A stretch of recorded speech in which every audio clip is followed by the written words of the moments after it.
My tady Starou Vodu dobře známe, protože pocházím z Bruntálu. Vždycky nás to sem táhlo.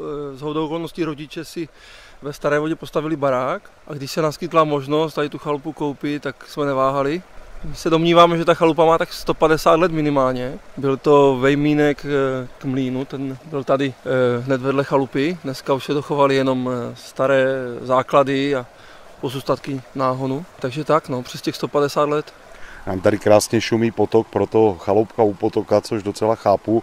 Ta chalupa je krásně zrekonstruovaná. Co to znamená dneska vlastně rekonstruovat takovou starou historickou budovu? Je to práce, peníze. Děláme to postupně, vesměs s pomocí známých, najímáme si místní řemeslníky, ta chalupa si vždycky něco vydělá přes sezónu a ty peníze se potom obratem vrátí do té chalupy. Když se podíváme tady na to okolí, Stará Voda přece jenom není až tak úplně známou rekreační lokalitou.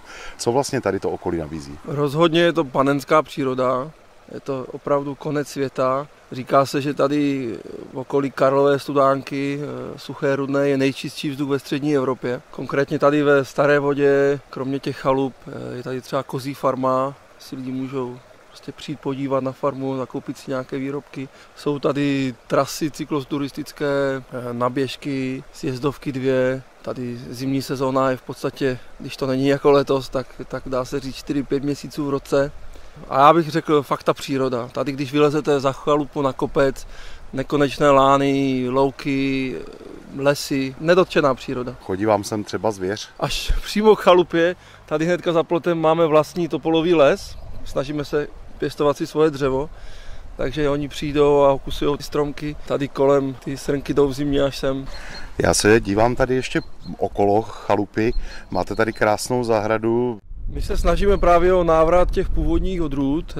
Na zahradě najdete několik stromů jeřábů, například červený jeřáb byl právě poprvé spatřen v Jeseníkách, máme tady černé jeřáby, dneska velmi populární aronie, dokonce třeba oskeruši, ze které se dělá výborná pálenka.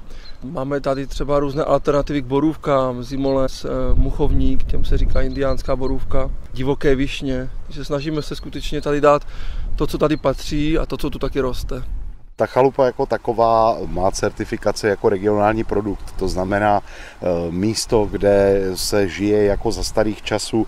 Projevuje se to třeba i na těch vašich návštěvnících, že přijedou a najednou se ten jejich hektický způsob života zvolní, že se začnou chovat úplně jinak, než třeba ve chvíli, kdy se tady poprvé objeví? Já myslím, že rozhodně. Jezdí sem hodně lidí z měst, z velkých měst, paneláků, takže my jsme původně, když jsme s tím začínali, mysleli, že to všechny bude hnát na Praděd a do Karlovy Studánky, ale hodně lidí právě zaparkuje auto na celý týden a chodí tady po okolí, po těch loukách, lesích. Děti se čváchají tady v tom potoku u baráku a prostě jenom grillujou a vegetí na zahradě. Říkáte, v potoku se čváchají, co vodník je tady? Vodník je hnedka kousíček u sousedů, dřevěný vodník. Ale živý ne. Zatím ne, zatím jsme ho neviděli.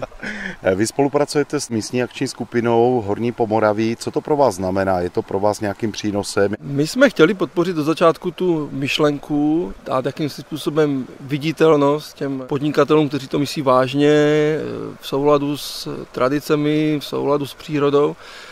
Tu značku využíváme k propagaci na webových stránkách, máme vlastní Facebook a to logo používáme. Takže určitě věříme, že nám to pomáhá. Pro Český rozhlas Olomouc Mirek Kobza, Stará Voda.